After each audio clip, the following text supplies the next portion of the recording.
Channel অর্নি official. তো আজকে duty থেকে এসে একটু ঘুমিয়ে গেছিলাম, ঘুম থেকে উঠে দেখছি সন্ধে হয়ে গেছে।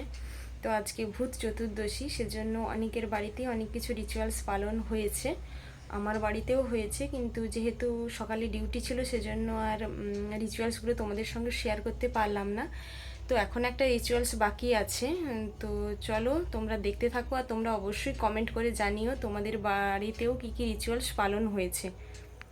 তো ঘুম থেকে উঠেছি, উঠে আমার চোখ মুখের অবস্থা এই। তো আজকে ভূত চতুর্দশী, আজকে আমাদের এখানে 14 শাকের ভাজা খেতে হয়।